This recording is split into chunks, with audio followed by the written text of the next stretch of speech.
ассалому алайкум бинандагони гиромӣ, бо умеди хушиҳои рӯзгори шумо ба нашри навини барномаи футболи осиё шурӯъ мекунем. Дастаи мунтахаби Тоҷикистон дар бозии дуввумии дӯстона ва таҷрибавӣ бо дастаи мунтахаби Афғонистон дар варзишгоҳи марказии шаҳри Душанбе ба комёбии навбатӣ муваффақ шуд. Ба қавли сармураббии дастаи мунтахаби мамлакат, омодагӣ ва бозиҳои интихобии ҷоми ҷаҳон ба маҷрӯи дуруст идома дорад ва Гела Шекеладзе маҳз бо ҳамин бозигароне ки мо дар ду бозӣ ҳунарнамояшро дидем мақсад дорад то ба бозиҳои ниҳоии ҷоми осиё рохат бигирад. гузориши моро пайгирӣ кунед. бале, Гела Шекеладзе маҳз ба ин бозигароне эътиқод дорад ва мӯътамад аст ки онҳо ба ӯ кӯмак мекунанд дар бозиҳои интихобии ҷоми осиё 2027. ҳаминҳо ҳастанд ки дар бозӣ бо дастаи Непал дар майдон буданд ва имрӯз ҳам дар муқобили дастаи мунтахаби Афғонистон ҳам онҳо ба майдон омаданд. Танҳо Рустам Ятимов дар дарвоза Бакловро иваз кард. хуб, ду мураббие инҷо бо ҳам рӯбарӯ шуданд. Албатта мураббиёне ки дар раиси дастаи мунтахаби Тоҷикистон саҳми худро гузоштанд. Ин пеш аз ҳама Усмон Тошев аст ки пештар дастаи мунтахаби Тоҷикистонро машқ медод. хуб, бозӣ шурӯъ шуд ва аллакай дар дақиқаи 11 Амирбек Ҷӯрабоев ҳамин гуна як голи зебоиро аз масофаи дур бо зарбаи ниҳоят олияш ки инҷо Парвизҷон Умарбоев ҳам партофти хуб анҷом дод. Голуб бинед як бори дигар ва сипас Ҷалилов ва ин зарбае ки дарвозабон интизор набуд ҳисобро боз кард. 1-0 дастаи мунтахаби Тоҷикистон ба сафи пеш баромад. ҳуҷумҳои мо дар ҳақиқат хеле хуб ҳам буданд. Дар варзишгоҳ ҳам мухлисон хеле зиёд омада буданд ва ин як бозии дигаре ки инҷо боз бо гол ҷамъбаст шуд ва Шаҳром Самиев бибинед партофти хуби ин навбат Рустам Соировро ки дар майдон дар дақиқаи 27-24 ҳатто ба майдон омад ба ҷои Парвизҷон Умарбоев ки лаббар дошт партофти хубе анҷом дод ва ин тӯби дуюм ҳам вориди тури дарвоза гардид. Шаҳром Самиев ҳам дар ин бозиҳо голи худро зад. Аммо голе ки футболбозони дастаи мунтахаби Афғонистон задан ғайри чашм дошт барои муҳофизатгарони мо буд ва инҷо Ҷамшед Асекзай дар дақиқаи 37 ҳисобро 2-1 кард. футболбозони дастаи мунтахаби Тоҷикистон боз имкониятҳои хуби голзанӣ доштанд. инҷо футболбозони мо дар ҳақиқат ба бартарии комил ноил буданд. инҷо дарвозабон ҳам аз дастаи мунтахаби Афғонистон хуб инҷо азизӣ худро нишон дод, вале Соиров ҳам як голи дигарро ба дарвозаи дастаи мунтахаби Афғонистон зад. дақиқаи 70 буд. ба ҳоло увед ин ҳам ғалатӣ голи бисёр аҷиб буд. партоб ҳам аз масофаи дур ниҳоят дур буд ки ин гуна партобҳо дар мо бо гол кам ҷамъбаст шуданд ва 3-1 аст ва дар ин бозӣ Рустам Ятимов аз майдон ронда шуд. ба ин нигоҳ накарда футболбозони дастаи мунтахаби Тоҷикистон 10 нафара то анҷоми бозӣ имкон надоданд ки футболбозони дастаи мунтахаби Афғонистон хуб бозӣ кунанд. аз тарафи дигар инҷо мо Нуриддин Ҳасановро дар маҷмӯъ бозии зебояшро дидем. бисёр зарбаҳои хуб, вазъиятҳои хуби голзаниро барои футболбозони дастаи мунтахаби Афғонистон нагузошт ки ба гол задан қодир шаванд ва инҷо ҳам мо бори дигар хати дифоеро дидем ки инҷо каме ҳам бошад иштибоҳҳояш зиёд буд. ба ин нигоҳ накарда ду ғалаба дар ду бозии дӯстона барои футболбозони дастаи мунтахаби Тоҷикистон бояд рӯҳи тоза бахшад. акнун футболбозони мо интизор мешаванд лаҳзаҳои қуръакаширо. ҳоло боидед боз Муҳриддин Ҳасанов имрӯз 3-4 ҷилои хубе дошт дар ин бозӣ ва мо умед мебарандем ки ӯ ҳамчун дарвозабони асосии дастаи мо дар бозиҳои оянда ба майдон хоҳад омад.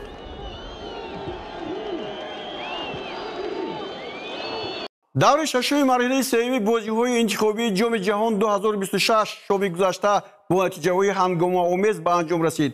пеш аз ҳама дар гурӯҳи А дастаи мунтахаби Қатар чемпиони ду каратаи ҷоми осиё дар вохӯрии сафарияш дар варзишгоҳи Ан-Наҳёни Абу-Даби аз мунтахаби Иморот бо натиҷаи бузурги 5-0 шикаст хӯрд. ин бозӣ нишон дод ки пешгӯӣ кардани натиҷа дар футбол осон нест. тафсилоти бештар дар гузориши мо. дӯстони гиромӣ, аз сабаби он ки шабакаи интернетии YouTube истифодаи навори бозиҳоро дар канали мо иҷозат намедиҳад, мо танҳо аз он мегӯем ки чӣ буду чӣ шуд.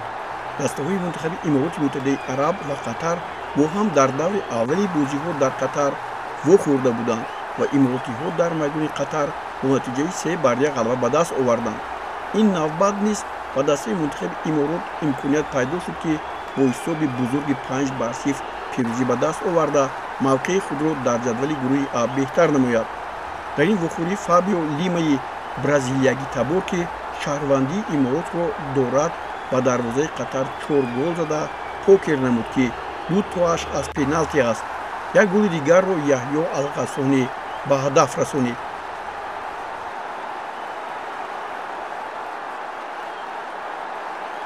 бозии дуввуми ин гурӯҳ миёни мунтахабҳои Кореяи Шимолӣ ва Ӯзбекистон низ пуршиддат гузашт. Аббосбек Файзуллоев, бозигари ҷавони дастаи мунтахаби Ӯзбекистон ки дар бозии гузашта бо Қатар ба задани 2 гол мушарраф шуда буд, ин навбат бо 1 голаш ба мунтахаби Ӯзбекистон 3 имтиёзи муҳимро овард. ӯзбекистониҳо имконияти хуби ба бозиҳои финалии ҷоми ҷаҳон баромаданро ҳоло дар ихтиёр доранд. дар ҳайати дастаи мунтахаби Ӯзбекистон дарвозабон Уткир Юсупов бисёр олӣ бозӣ кард ва аввалин хатарро маҳз ӯ бартараф намуд. баъди он ки дар бозии гузашта бо дастаи мунтахаби Қатар капитани дастаи мунтахаби Ӯзбекистон Элдор Шомуродов лад бардошта буд, ба майдон наомад. аммо капитани дуюми онҳо Ҷалолиддин Машарипов аз ҳама имкониятҳо истифода бурду ҳолатҳои хуби голзаниро барои ҳамдастаҳояш ташкил мекард. ӯзбекистониҳо лаҳзаҳои хуби голзанӣ бисёре доштанд, аммо танҳо ба Аббос Файзуллоев муяссар шуд ки аз масофаи дур тӯби баргардондаро дар майдони назди дарвозаи мунтахаби Кореяи Шимолӣ бо зарбаи сахт ба нишон расонад ва ҳисобро боз кунад. дарвозабон Уткир Юсупов дар дақиқаи 85 зарбаи пеналтиро аз ҷониби Илгванҷонг баргардонида ба мунтахаби Ӯзбекистон имкон дод ки ба ғалаба ноил шавад. дар бозии нахустини ин дастаҳо дар даври якум дар Ӯзбекистон Кореяи Шимолӣ бо натиҷаи 1-0 мағлуб шуда буд. форсҳо дастаи мунтахаби Эрон ин навбат низ дар сафар ба комёбӣ муваффақ шуд. эрониҳо дар варзишгоҳи Долон Умурзакови шаҳри Бишкек мизбони бозиҳо мунтахаби Қирғизистонро дар як бозии ниҳоят душвор бо натиҷаи 3-2 шикаст доданд. ин натиҷа имкон дод ки шерони Форс мавқеи худро аз ҷои аввали гурӯҳ аз даст надиҳанд ва 90% қадами худро ба бозиҳои ниҳоии ҷоми ҷаҳон гузоранд. дар бозии рафти ин дастаҳо дар Эрон мунтахаби Қирғизистон бо дифои хубаш ба эрониҳо имкон надода буд ки ба дарвозааш голҳои зиёде зананд. натиҷаи 1-0 дар он ҷо ба эрониҳо 3 имтиёз овард. аммо акнун дар Қирғизистон шурӯъи бозӣ барои футболбозони Эрон хеле осон омад. дар дақиқаи 12 Меҳдии Торимӣ ҳисобро боз кард. дар дақиқаи 33 Солеҳ Ҳардонӣ ҳам ба комёбӣ ноил шуда тӯби дуввумро ба самар расонид.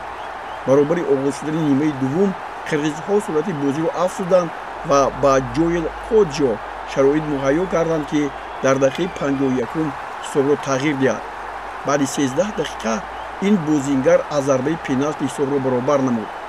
Ҷоел Коҷо аз Гана буда шаҳрвандии Қирғизистонро қабул кардааст ва дар дастаи Динаmoи Самарқанд бозӣ дорад. ин голи 8-умаш дар ҳайати дастаи мунтахаби Қирғизистон мебошад ва 19 бозӣ гузаронидааст. аммо Сардор Озмуни беҳамто ба кӯмаки эрониҳо расида дар дақиқаи 76 бо зарбаи сар тӯбро ворidi дарвозаи Эржан Токтаев гардонид ва форсҳо бо ҳисоби 3-2 ғалаба ба даст оварданд.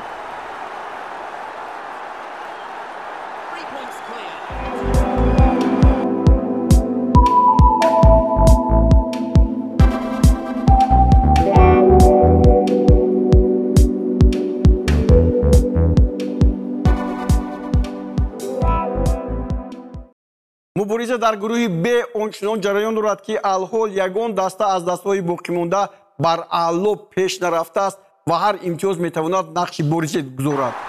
пешсафи мусобиқа дастаи мунтахаби Кореяи Ҷанубӣ дар ин давр натавонист мунтахаби Фаластинро дар шаҳри Уммони Урдун ки ҷои гузарондани бозиҳои ин даста интихоб шудааст ба шикаст мубтало кунад.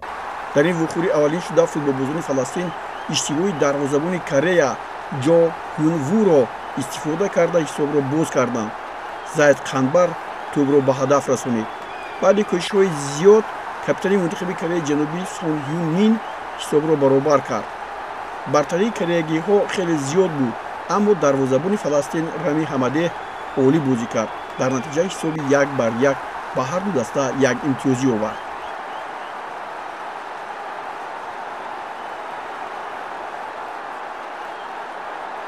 дар ин давр баъди пирӯзӣ дар бозии сафариаш منتخب عراق توانست از اردنی که بازی را در سفر با دسته منتخب کویت 1-1 مساوی جمع کرد پیش گذرد. عراقی‌ها در ورزشگاه سلطان قابوس عمان را با گل زده یوسف امین به مغلوبیت دچار کردند.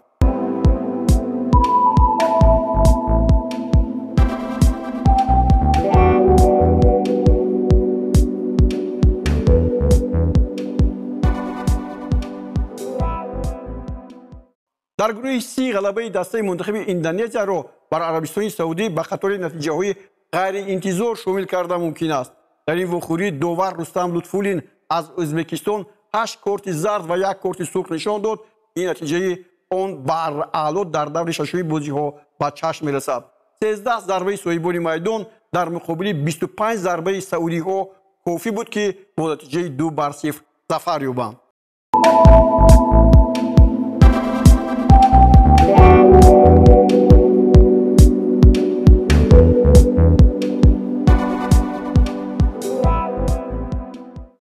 دوستان گرامی، دور هفته مرحله سوم بازی‌های انتخابی جام جهان 2026 سال آینده ماه مارت گذرانیده بشود.